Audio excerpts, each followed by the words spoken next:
Ladies and gentlemen, once again back is the incredible AAF podcast. That is the All About Football podcast. I'm not going to waste your time. I've got my panel with me. Tonight I've got TP, I've got Neva, and I've got Des. About to kick off the show. Let's get straight into it, into the nitty-gritty. TP, starting with you. Yes, Talk sir. to me about Chelsea. Yes. Where we at? How are we looking? How's the team looking? What are the chances that we can pull off a win this weekend? Hey, where does one start? Where does one start? Look, Palace with Zaha will always be a tricky outfit. Last season we weren't really good at home. I don't know if it was a pressure of the fans. We don't have fans now, so post-lockdown our home form is pretty good. I'm confident that we'll win. I'm going for a 2-1 win if we do win.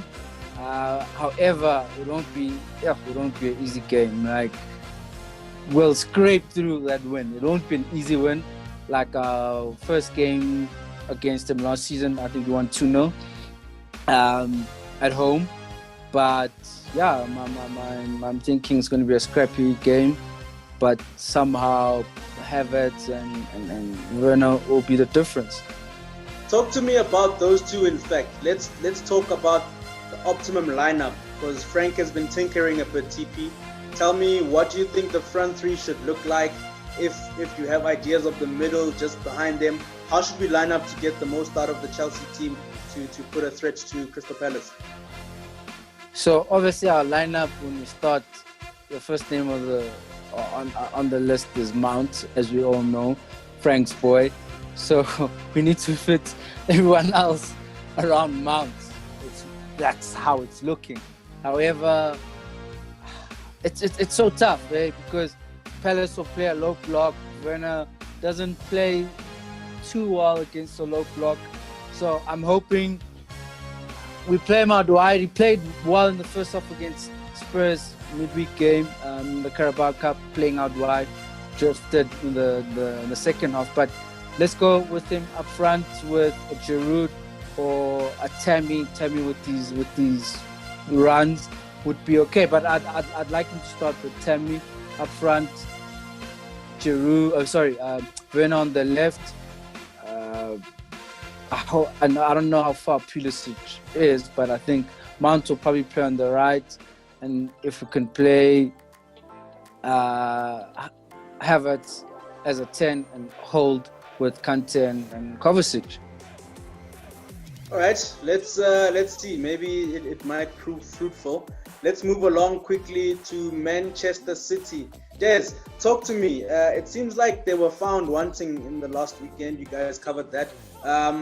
What are the chances that they can hold up against the minnows? Well, they're not quite minnows, but they are new to the league, Leeds. Des, talk to me about Manchester City. Are they the real deal? Can they put a threat to Liverpool's reigning performances? Absolutely, they can. Pep just needs to convince his team that they can do it, because against Leicester last week, we saw that City has all the quality, but their defense just lacked. They were unable to deal with Vardy. They were unable to deal with the balls coming in, and unfortunately, they were exposing quality defenders. And with a team like Leeds, it's like a Liverpool junior, basically. They're going to be coming at them hard. They're going to be coming at them hard for 90 minutes. They cannot drop the ball. They have to be on it full 90 minutes. Guys like Costa, who's that other guy that's amazing in the air? Bamford, I forget his name now. Bamford, he's a Chelsea reject. Yes. That guy's amazing in the air. Costa is amazing with the runs. So if again they look unmotivated, if I can call it that, as they did against Leicester, we'll have another shocking weekend against Manchester City. Okay, fair enough. Neva, let's talk quickly about Everton and Brighton. Everton has started well. They look like they are really top 8 contenders. Can they keep it up? Is this the game to show and prove their mettle against a tricky customer? Yeah, I think they'll win this one. It will be a tricky game, especially if Bissouma's back in that midfield. But I think they'll have enough to win this game against Brighton. Brighton haven't been playing badly themselves. They've been unfortunate with a few decisions and results, which are not a true reflection of how they've actually been playing. I mean, the United game is one example where they were very unlucky with that extraordinary circumstance with United scoring the winner after full time. So I think it will be a very tricky game. But I think they're just too strong and on form right now. Calvert-Lewin is having the time of his life. I mean, James has come in and the creativity is just flowing. That team has just clicked. I'm shocked that they've been doing so well from the get-go. I was expecting them to be slightly shaky for a few weeks just for the guys to get used to each other. But yeah, it's worked out so well so far. So I think it will be a routine win for Everton against Brighton. You call it a routine win. Talk to me about Lamptey on the right and his threat to connect either with the forwards or the midfield. Does he not pose a threat? He does. I think Lamptey has kind of proven and has saddened a few Chelsea guys that I think it was a mistake to let him go over Reece, but that's talk for another time. I think he will be a threat, but I mean there's not much that Brighton offer going forward. You know, the likes of Mopai and them do very well, but I think Everton are just too strong. It's as simple as that. All right. Do you see a Golden Boot potential winner in Calvert-Lewin? Too soon. Too soon. He's right, doing well. We'll park that one. We'll revisit it later on in the season. TP, talk to me about our fellow Londoners, West Ham versus Leicester. West Ham seem to be on off. They can pick it up and come through with great performances, but they can also perform poorly. What's the situation there with West Ham? What do you think? Is it when the coach is not in the dugout that they play well, or what's the story with West Ham, TP? It's I want creativity, they like fluidity. I don't even know what the game plan is when Antonio's not playing, because obviously they want runners, they want Bowen to run on the flanks, Antonio run, but they also don't have a creative midfielder. They have a rigid midfield with Rice or Noble or the Czech guy or Slovakian guy, the tall guy, whatever his name is. They don't have a fluid midfield, and Fornals is supposed to give them that. Lanzini is supposed to give them that. Anderson is supposed to give them that, but it seems they're not Moyes type of players. You know, he's still playing old school Moyes, where he thinks he still has Leon Osman in the team and Cahill in the team. So with West Ham losing 4-1 in the Carabao against Everton, it's going to be a tough game, and I see them struggling at the London Stadium. Leicester are on fire. Vardy's on fire. I hope he's fit. I saw him have a niggle in the last game, so I hope he's actually fit. If he is fit, I only see a Leicester win. Des, just on what TP is mentioning about Vardy, the Vardy Party seems to be back in full effect. How important is his fitness to Leicester's chances of nailing a top 4 finish or a top 6 finish for that matter? Are we most likely going to see another season where there's consistent Vardy parties, Des? Absolutely vital, no doubt. I think since he came into the league, he's been contending for the Golden Boot ever since. He's absolutely vital to Leicester. So they're going to need him fit for most of the season, because if it's not Vardy, it's Nigerian guy, forget his name now. It's him. Nacho. And yes, Nacho. He hasn't been banging in the goals like they expected him to, because they had high hopes when he came to Leicester, to be honest. And it wasn't the case ever since he came in. So absolutely vital. He is, I won't call him the engine of Leicester, but he is what is keeping them in the top 8. Because you remove Vardy from that team, who gives you easily 18, 20 goals per season. All right, I'll note that. Let's talk quickly, Mneva, about the fullbacks that are in this game. We've got Masuaku, who's actually playing further forward in this season. West Ham, quite a threat himself. And then, the beauty of the combination with Leicester, with Castagna coming through with a number of assists since his arrival, a debutant in the Premier League, as well as Justin on the other side. Which team has the bigger threat with regards to their fullback approach? Never. I think definitely it's going to be Leicester. I mean, Castagna has brought his goal, his assist from Atalanta, and it seems to be working well. And I'm also surprised by the play of Justin. I think he's coming up really well, and he's done well since the start of the season.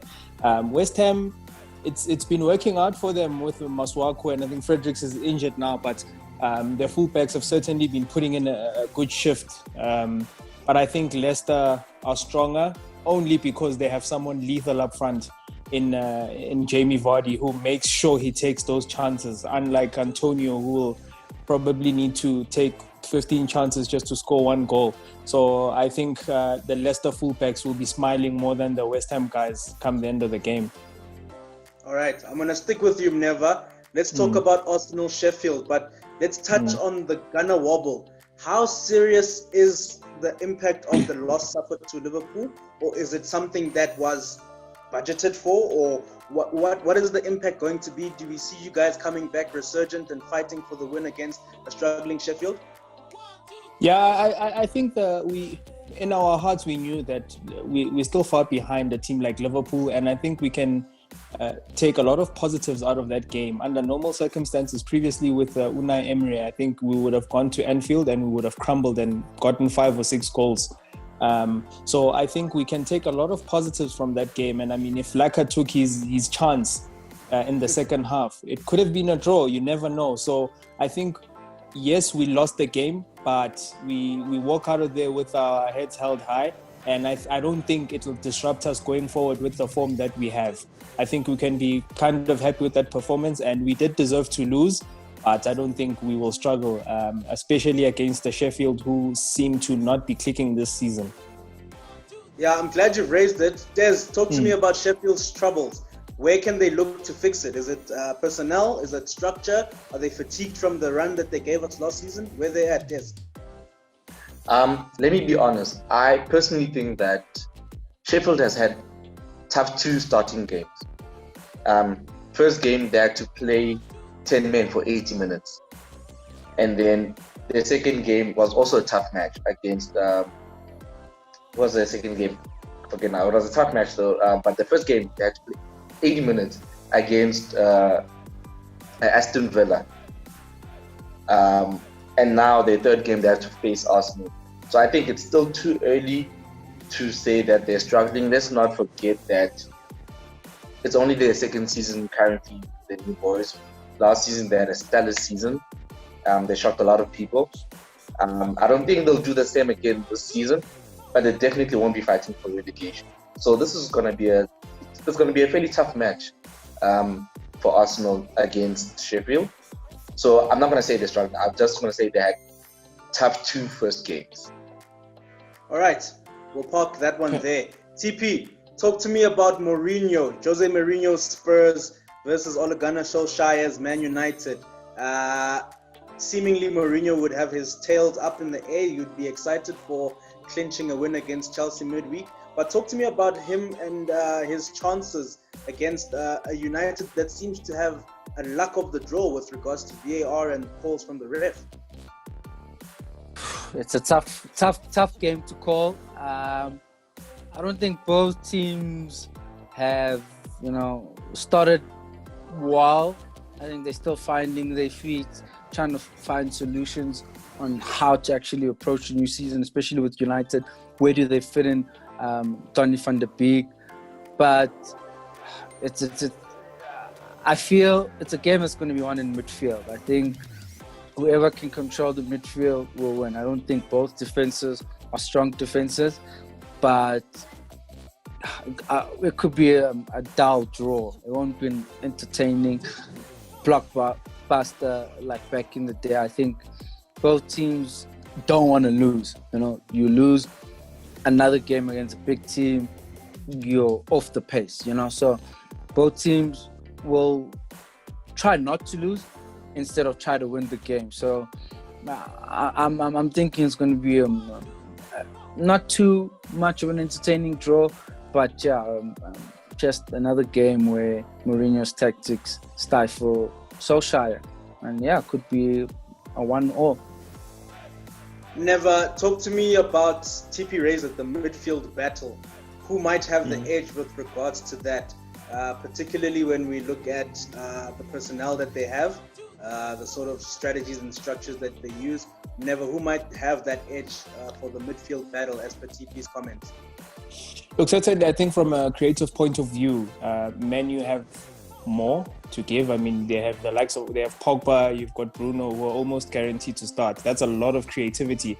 And even when you look at whoever joins those two, whether it be Scott McTominay or Matic, it's a very solid midfield with regards to both attacking and defense.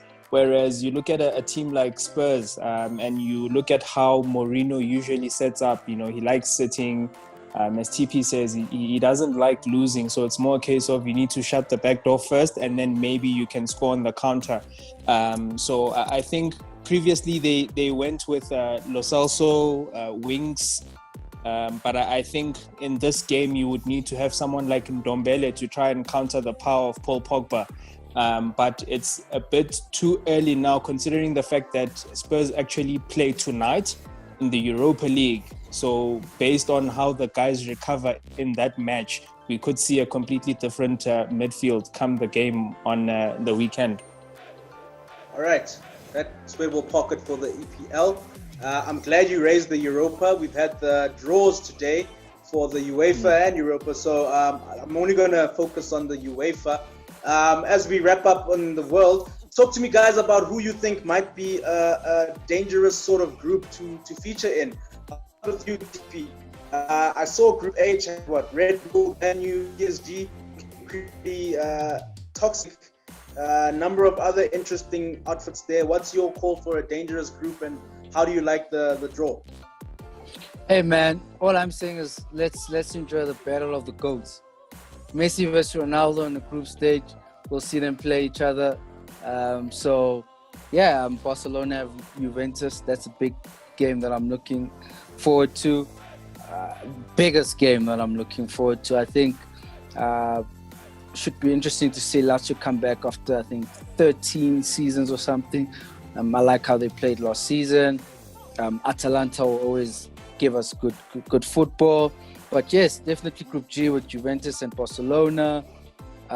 Real Madrid have Inter, if I'm not mistaken, in Group B. Correct.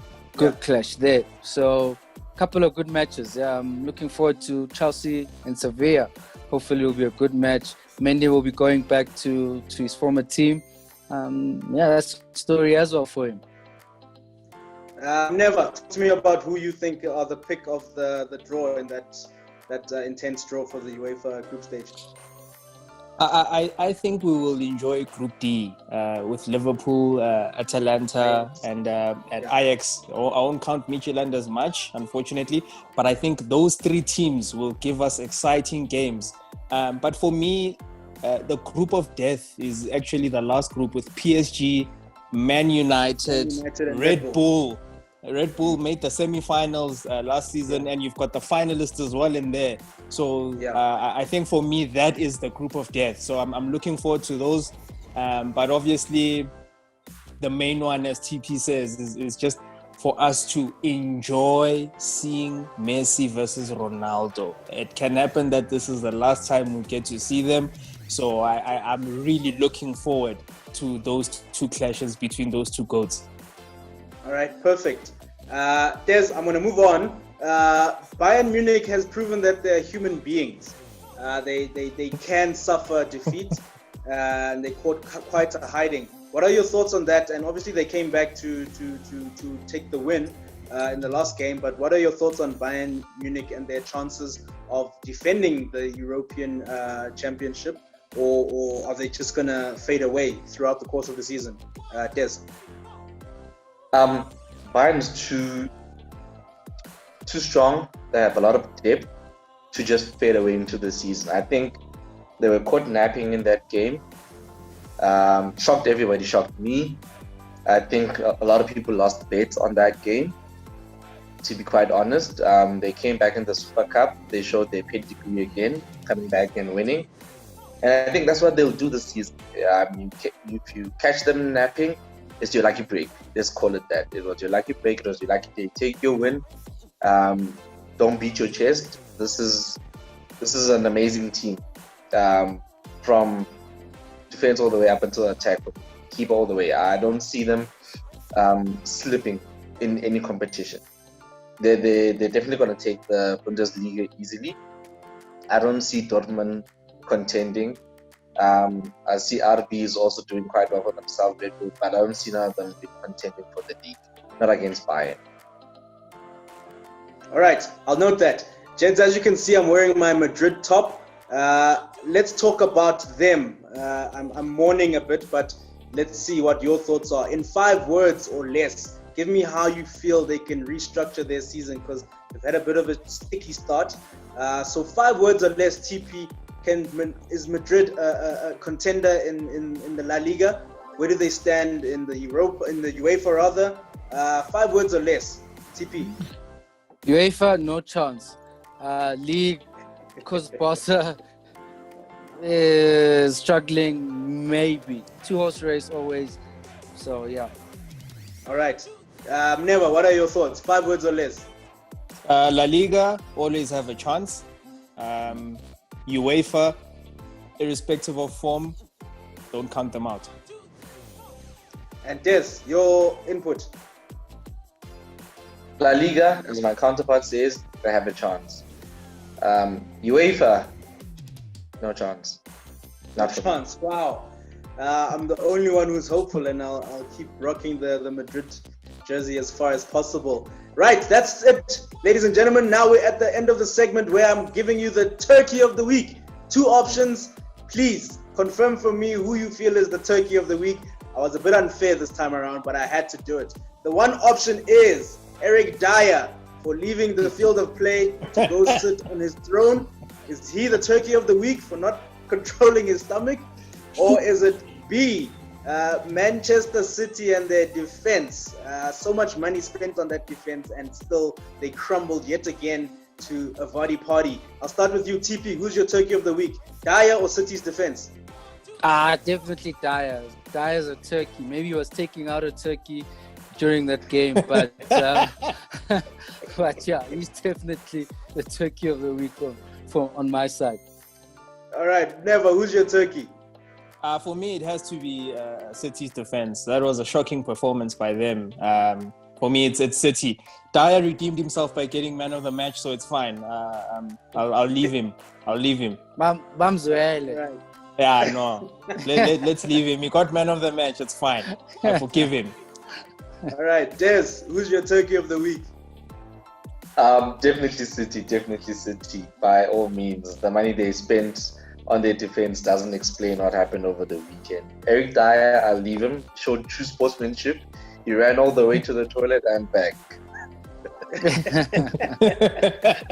And just on that note, Dyer is quite the sportsman. When they won, he went over to console Mason Mount as opposed to celebrating immediately with his teammates. So I commend him for that.